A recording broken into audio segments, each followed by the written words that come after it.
Hey there! If you're hearing this, that means that you are listening to this episode on the feed for either Smashterpieces or original Soundchat, and you're probably very confused, and that's okay. I'm here for you. What this is the first episode of my new show, Pixel Symphonic. I'm putting it on these two feeds because that'll get some more people to hear it when it goes up. I don't know, it kind of feels like launching a podcast right now is like shouting into a cave. And I hope you're in that cave. I'm obviously not going to do this for every episode, just this one. So I hope you enjoy the first episode of my new show. And if you like it, make sure to subscribe. All right, well, with that, I guess I'm going to throw to me. That's weird.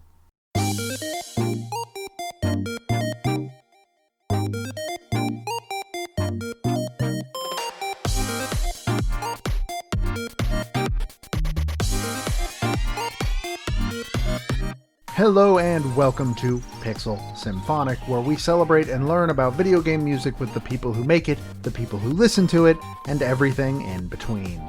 My name is Joe DeVader, and this is our inaugural episode. Oh boy.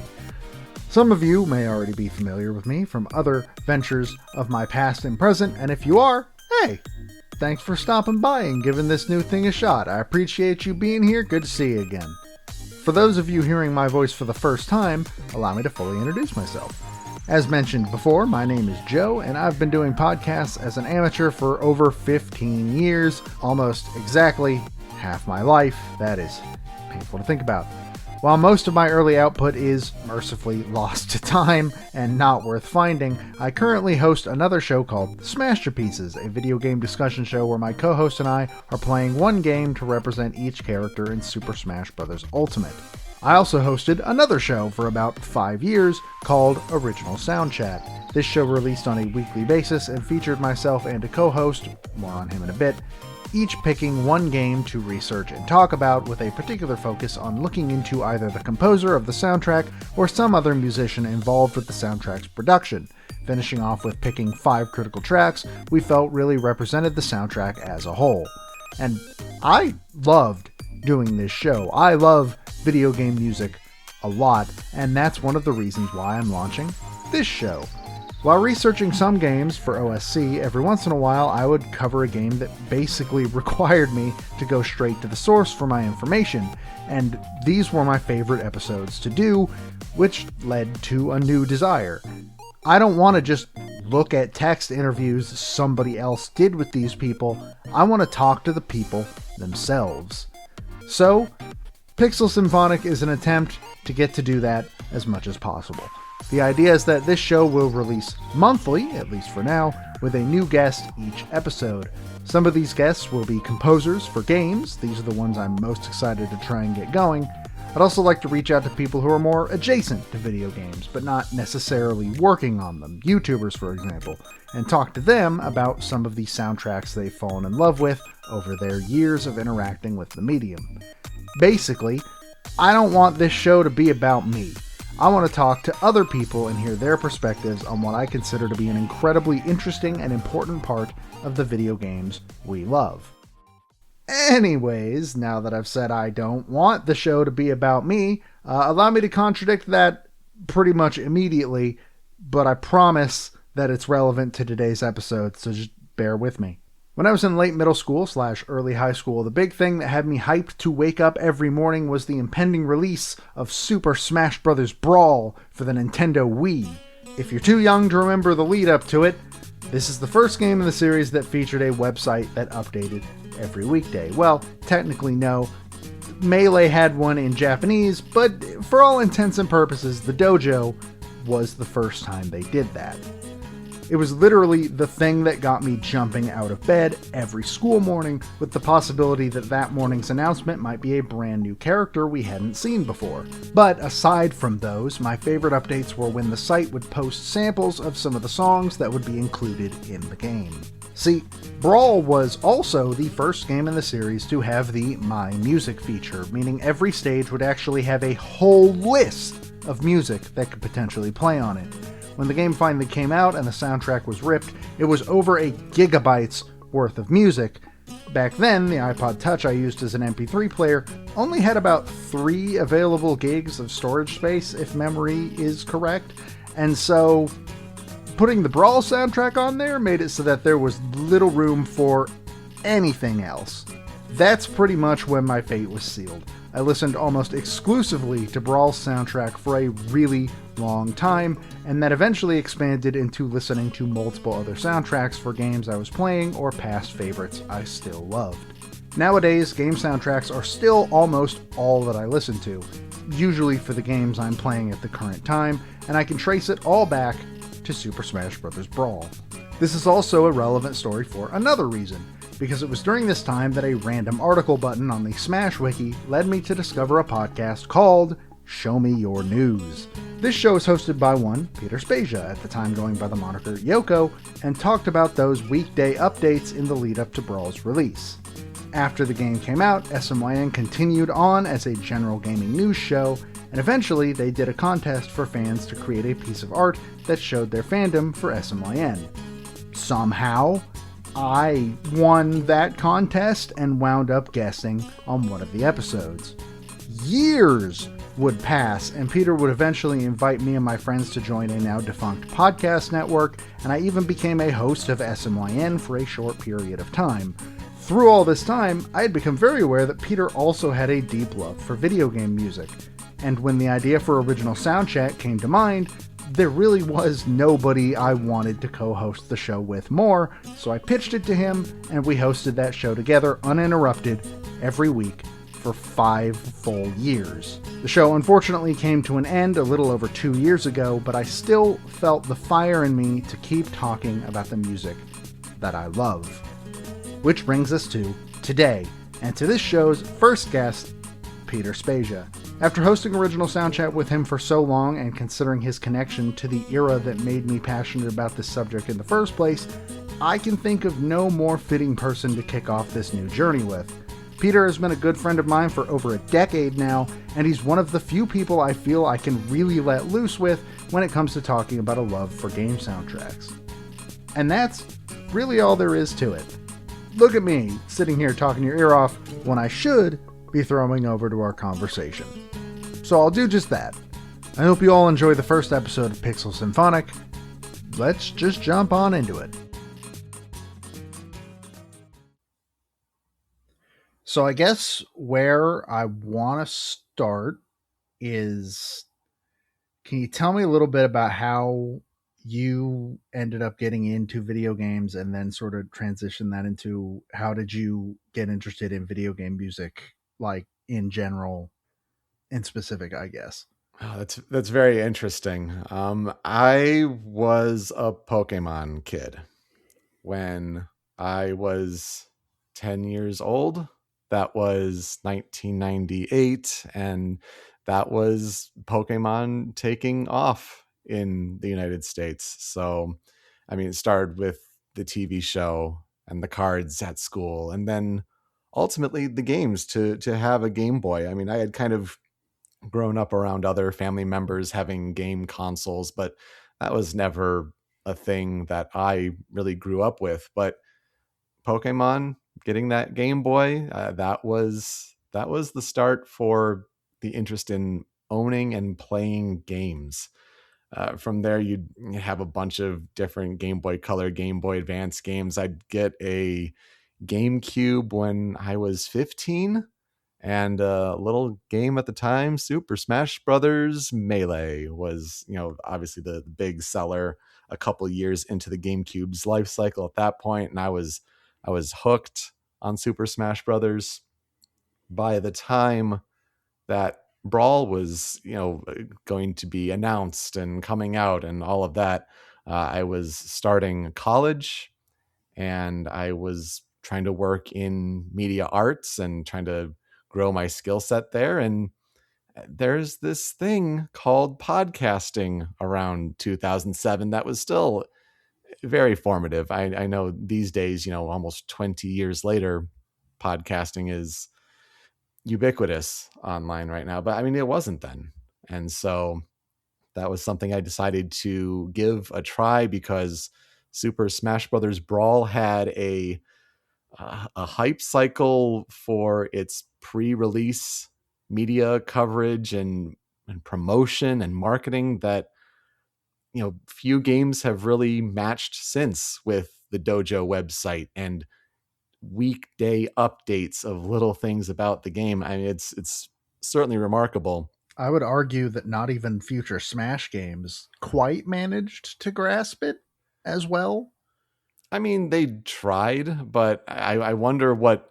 I'd be fascinated to know what the lessons were, the takeaways, and for Wii U and 3DS, it was like, oh, let's use Miiverse.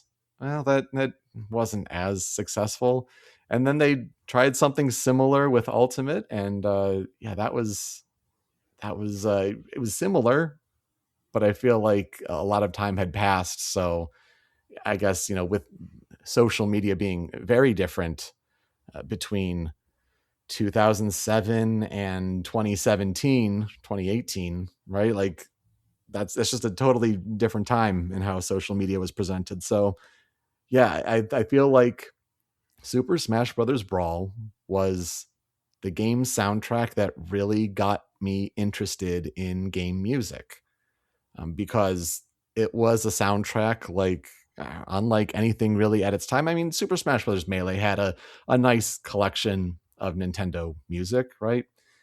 But it was what I'm going to show my age and memory and inaccuracy, but like, was it 26 characters? There's probably about that many stages, and you'd get a couple music tracks per stage. At most, stages had two. Yeah, if you were lucky. And then you'd have certain modes. I mean, so like the Melee soundtrack, great. But the idea of my music with Brawl, and to have your whole historical collection of Nintendo tunes, both original songs and remixes from a collection of, you know, almost like an all-star cast of Japanese composers at the time, to do remixes of these different songs. I mean, it was extraordinary. Not only the size of the soundtrack, but just the quality of music. And I was still at a point where I had a lot of catching up of Nintendo history to do. So not only was it really formative in helping me learn about game music and appreciating it in general, but almost kind of a primer to dig in deeper into Nintendo's history for myself. And I mentioned it in the intro, but it's kind of exactly the same for me. And it was also something that really, really forced my hand into. I think I only listen to video game music now. Was the size, the file size of the Brawl soundtrack? It was like over a gig of music. And youngins, just so you all know, MP3 player, like that was a lot of space back then.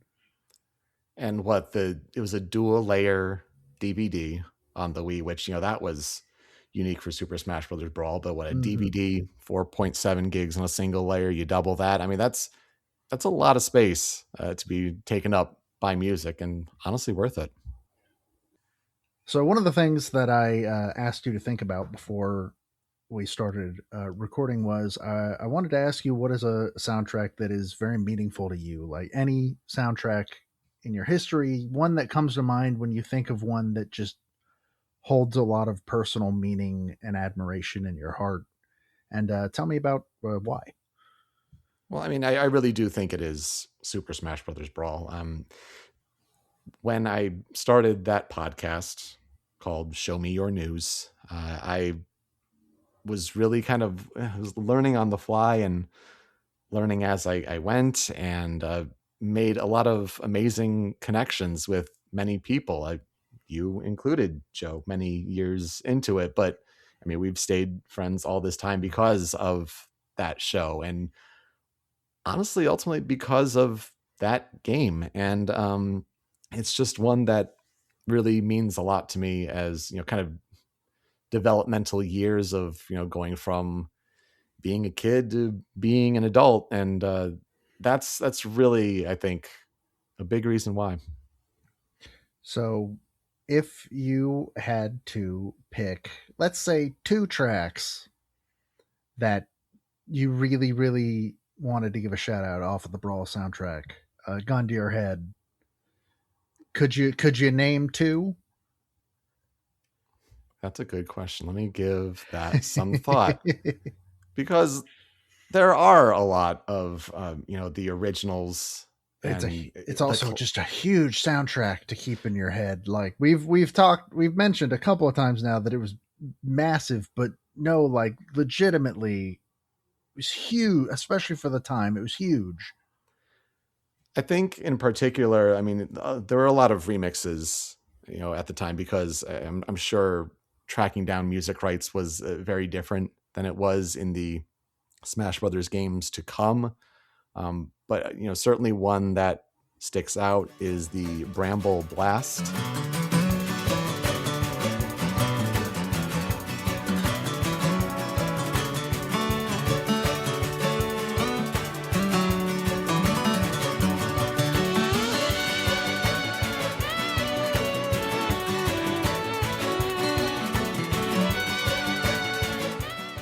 Yeah, the cover of Sticker Bush Symphony from Donkey Kong Country 2, which at the time I had always thought and read it as Sticker Brush. And then to discover years later that David Wise, the composer, it's like, no, it's Sticker Bush. Yep, same. I also read it that way and found out. I think there is a recording of us on original Soundchat finding out together that it is Sticker Bush. Mm-hmm. Mm-hmm. Um, just you wonder how that happened, and then you think Mandela effect, and yeah, that's certainly one that stands out. But just an amazing cover of what's already, I suppose, one of the better tracks in that game, a fantastic soundtrack for Donkey Kong Country 2. And to have that be interpreted that way with the acoustic guitar, an instrument that I was playing a lot at the time, I just adored that song. That's always stood out. And I think whenever people think about the Brawl soundtrack and the covers there, like Bramble Blast, Sticker Bush Symphony, whatever you want to call it, like that was one that really stood out. And then I was also a big Sonic the Hedgehog fan, as learning about games and finding my interests and where that all was, very late compared to most people in life, I'm sure, but Sonic always stuck out. And so the Angel Island Zone remix.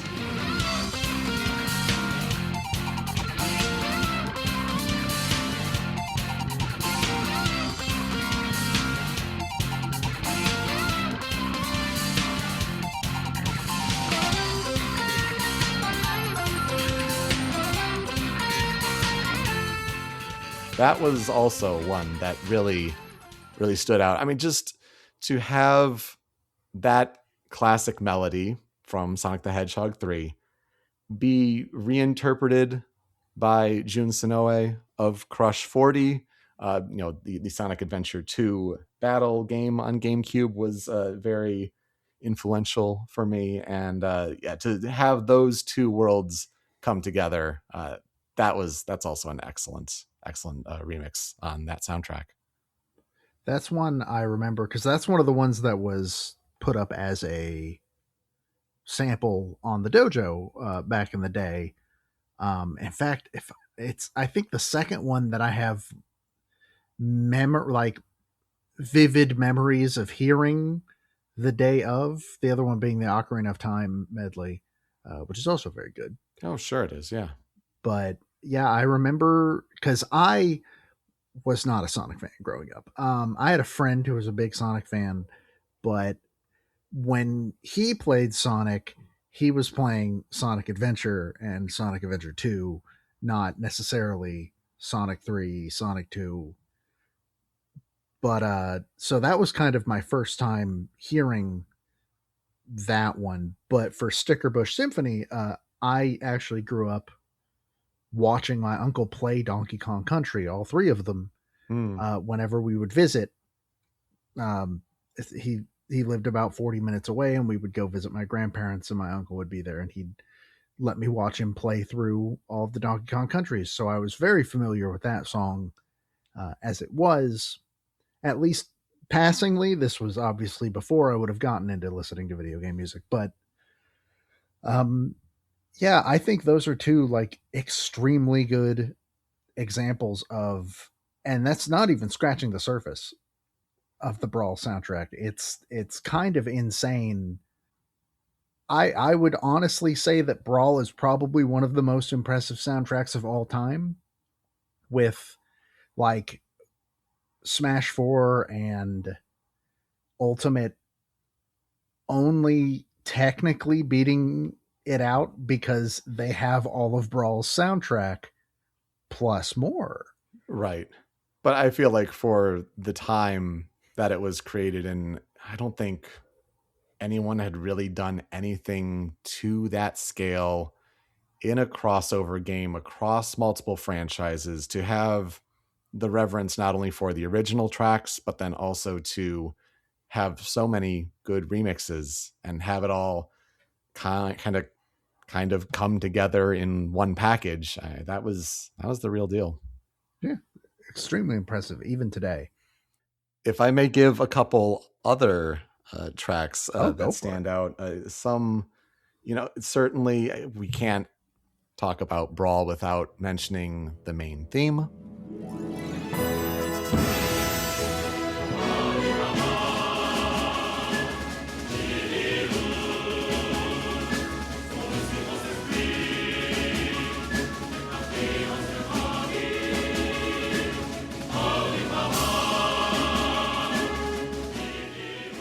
Which I always forget was Uematsu. Yeah. I forget Yeah. every time. I have to remind myself constantly. So to have, the Final Fantasy composer contribute the main theme and have it be opera that Masahiro Sakurai wrote the lyrics in Latin and have it actually mean something besides just the gibberish that we all thought, back in the day. I mean, it's very, very impressive. And then, of course, like that would get reinterpreted with the leitmotif across the different themes in the game. So I really like the boss battle 1 interpretation of that. That's a fun one that shows up in the Subspace Emissary story mode. Of course, the like Final Destination, like that da da da da da da da da, like that's all over the soundtrack, and for good reason, like it does in the Smash games to come with their themes. But just a very good example there. And then even tracks like, I know you're going through Fire Emblem recently on your other podcast with Path of Radiance, but the Attack song from Fire Emblem.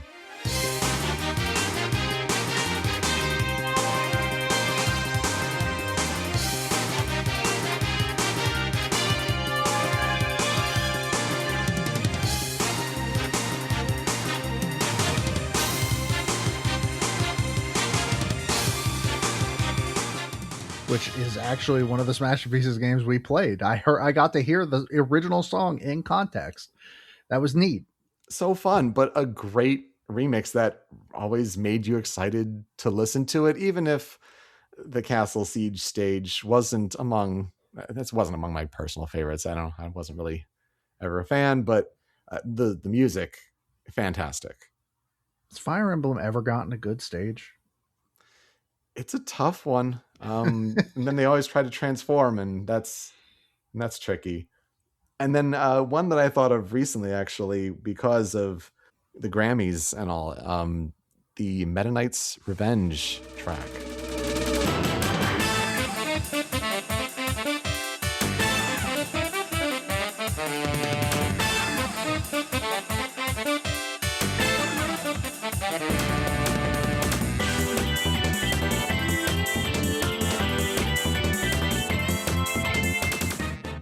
Of course, the 8-Bit Big Band did a cover of the original song from Kirby Superstar and won a Grammy for it based on their arrangement. But that track, to come from Sakurai's home franchise, his baby of Kirby, that's always a really, really fun arrangement. I would like to give a shout out to a couple of tracks, if that's okay. This episode's not supposed to be about me. I say in the intro, I don't want this show to be about me, um, but I can't help myself in this particular case. I have always weirdly had a soft spot for Mona Pizza. This here is Mona Pizza, makers of the world's best pizza. Fresh sauce and cheese galore, brought straight to your front door. Mona Pizza, makers of all tasty pizza. I don't know why, but I find this song to be an absolute jam. I don't think I've played the game that it's from. I don't know which WarioWare game it's from. I think it's from Twisted. Oh gosh, one of those maybe. Feels like it's Twisted or Touched, and I'm not sure which. But yeah, to be unfamiliar with, Mona's Pizza is Twisted. Yep. Okay, yeah. Yeah, so I was unaware of the WarioWare games to hear such a little catchy jingle, and then they have the Japanese version and the English version. So fun. And then I've also had a real soft spot for what I didn't know at the time was a remix by who is now one of my favorite composers, and at the time would have been one of my favorite composers, King Dedede's theme.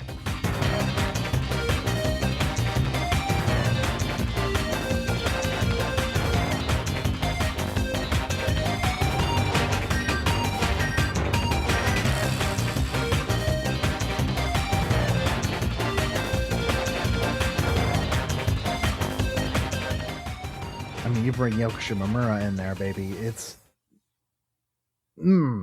It's super good. And that's also one that I had never heard in context. I had never played. I still don't think I've played Kirby's Dream Land 1. Adventure is the earliest Kirby game I've played, but that's just that remix goes super hard. And I don't know, yeah, just the Brawl soundtrack, it's this mixture of history, personal history. Like you said, we basically met essentially because of this game and this soundtrack, and there's a straight line from point A to point B from me like having to remove a ton of stuff off of my little dinky iPod Touch to fit it all on there, to right now when we are recording this show, and the 5 years that we spent recording original Soundchat too. Like, yeah, absolutely. It's just, it's fascinating to think about how much the trajectory of my life was changed by that game that isn't very good. I mean, certainly the Smash Brothers series has had better installments since, and you think back to things like Tripping, and that's stuff, and just a slower game in general. Mm-hmm. There was something about Melee really standing the test of time, but I don't know. Super Smash Brothers Brawl is a special one for me. I think I'll always be tied to that in some weird way, especially with the fan community on smashboards.com, and just the frenzy and always wanting new information. And one of the best marketing pre-launch cycles of all time. And then to be delivered just a masterpiece of a game soundtrack at the time, was just phenomenal. So we talked about this before the show because we didn't really know which way to go with this, but there was a second option for soundtrack for you to talk about when we did this today. And I mean, I figure, por qué no los dos, I mean, Persona 5 has always just really stood out for its soundtrack. And when we were talking about, what are the best game soundtracks of the 2010s on our podcast, Original Soundchat, that we had for years, that one always stood out as like, well, that's a pretty good number one. And then for it to be even better in its royal incarnation, to add that third semester to the game and add even more acid jazz inspired tunes and so much more to really tell like the full story of that huge narrative game. Persona 5 Royal stands out to me as, if Super Smash Brothers Brawl was like a soundtrack from me growing up in a way, Persona 5 Royal stands out as just one that, yeah, that's one I point to as like, that's my favorite of some of the more recent years, although that's already coming up on 6 years here. I mean, almost 10 if you count the original Persona 5 in Japan. I mean, wow. Oh God. Oh, that I'm having sudden flashbacks to having to like figure out curbside pickup at a Best Buy to pick up my copy of Royal because it was like right as COVID was happening. It's okay. Persona 6 may become the new GTA 6, and we wait for everything to happen before that game comes out. So who knows? I'm sure that game will be real one day. Probably not, but it could be. You never know. But once again, like I said with Brawl, if you had to grab any, I'll take off the limiter even if you want to bring up just a couple of your favorite tracks and tell me how they make you feel, to use a woke term. Well, I mean, the one that always does stand out is one of my favorite game tracks ever, and that's Life Will Change. It's not a game, I'm not a robot, and I challenge you. I'm not a phantom, I'm in your face, and I'm here to see it through. Right before your eyes. Of course, the build up to the big boss showdowns each month or so in the game, just a tremendous piece of music that had a lot of hype to it. But then I also have to give the counterpoint when you're going to the true final boss in the Royal game, and that's I Believe. It's time to unveil the hype you've been waiting for.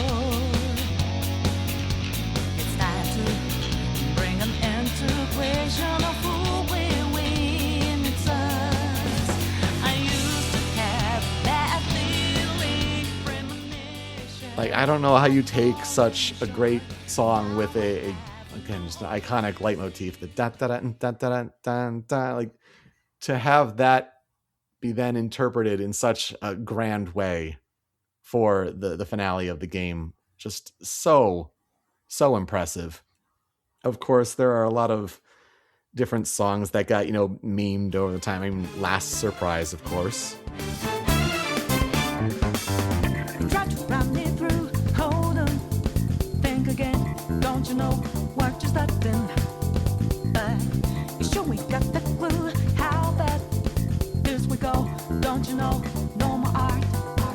And as you look to the horizon, Not only would you hear that all the time, just all the time in the original game, because it's the main battle theme, and da da da da da da da da da, like, just what a catchy little earworm, and that one never really got old for me. And then again, to then point to Royal, and you'd have the ambush track be updated to be Take Over. we're rolling deep into your underground grip. Though the center prior notice caught for you. We wanna make this party you don't wanna skip. Gonna be a show to remember. Take over, start to Such a good one. Oh, Can't believe they made it better. It's just so impressive. But there are just so many good ones. I mean, gosh, I could list, like half the soundtrack. I'm like, oh, that's a good one. That's great. Like, honestly, you even think about songs like, I think Price comes to mind.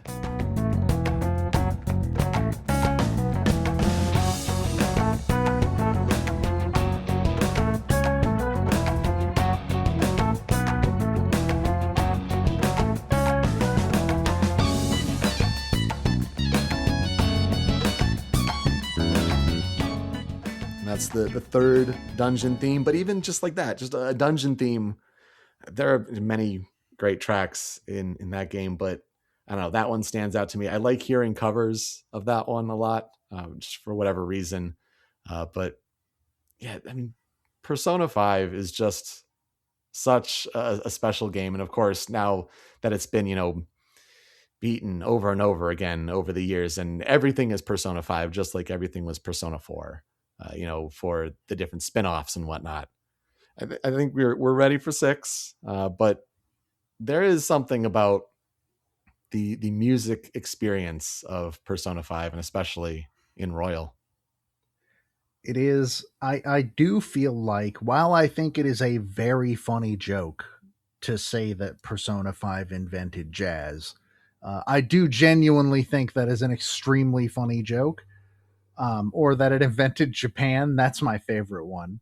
Like when Neo the World Ends With You was announced, Oh and people yeah. were like, oh man, getting some Persona 5 vibes from this. Like, I do think, more specifically on the invented jazz thing, I feel like there is part of that has sort of convinced some people that the P5 soundtrack is kind of overrated, and I can't stand by that. It's just not. It is as good as people say. And one of the biggest I don't know if I can call this a regret. I have no control over this, but it kind of sucks that Royal came out too late for Takeover to be in Smash when Joker, Yeah. to bring it all full circle, when Joker wound up in Smash, Takeover couldn't be in because Royal hadn't come out yet when he was released. That's a very, very fair point, and you make me think of that. That's a really good. I mean, because that announcement of Joker and Smash was that was a special one for me to remember watching that live. And to tie it in back to the music again, I mean, you could mention the original version, certainly a much more chill version, but even the Smash Brothers remix of Beneath the Mask, just an excellent song, and to bring it up to a little more energy is a neat take on it.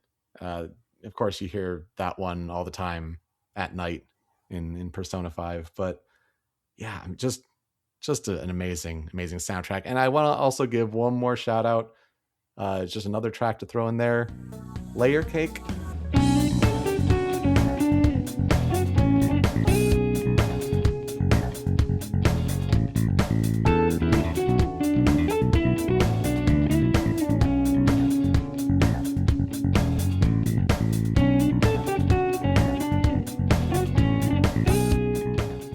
EY's Gun Shop is a vibe if you spend some time in there. It has a weird, funky little beginning, but that kick in is nice. I feel like Layer Cake in particular is a sort of understated banger on that soundtrack. I think that soundtrack has a lot of them, but Layer Cake's not one I see brought up very often, and it is extremely good. Well, I think I'm satisfied with that. Thank you for being on this inaugural episode of whatever this is. Happy to be here. Thank you so much for having me. And I know we certainly miss talking about video game music. So any way to bring that back together, even just for this opening here, it's really a great time. Yeah, I had a good time speaking with you. Is there any place people can find you if you want them to find you, or are you retired? Podcasting is a young man's game, and I'm an old man. So I don't know. I think a lot of the world has kind of made me shy away from social media and things like that. But if you want to find me, I'm over there on that blue sky at Pete Speak Easy. I don't think I've really posted. I don't really do too much there, but that's where you can find me. All right. Well, again, thank you very much for being on. I will talk to you again soon, hopefully. Sounds great. Thanks.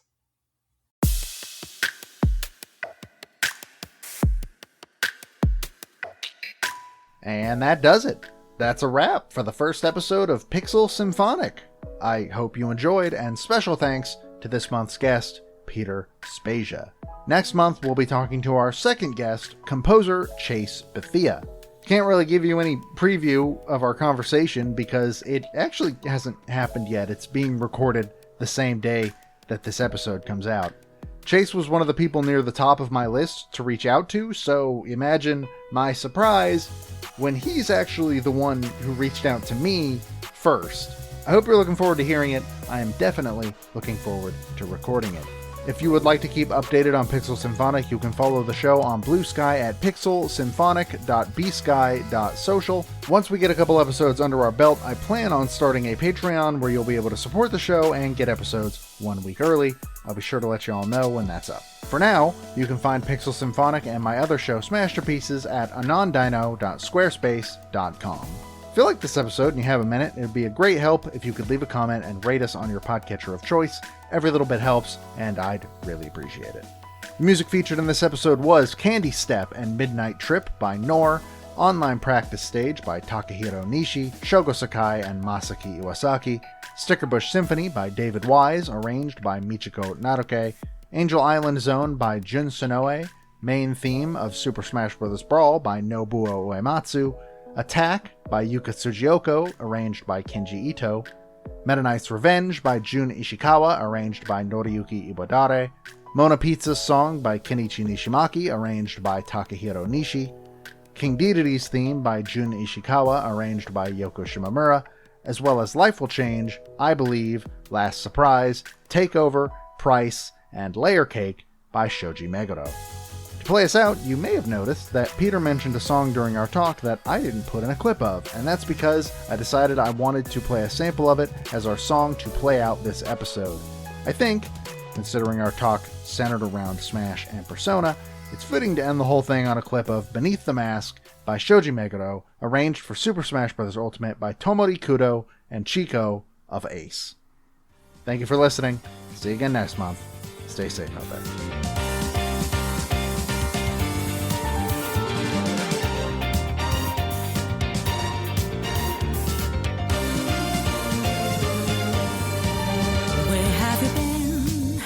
Searching all along, give us a dwell along and long, without a clue, without a sign, without grasping yet. The real question to be asked: where have I been? I'm a shapeshifter, Atlas masquerade, hiding both face and mind, afraid for you to draw. I'm a shapeshifter, what a trickery.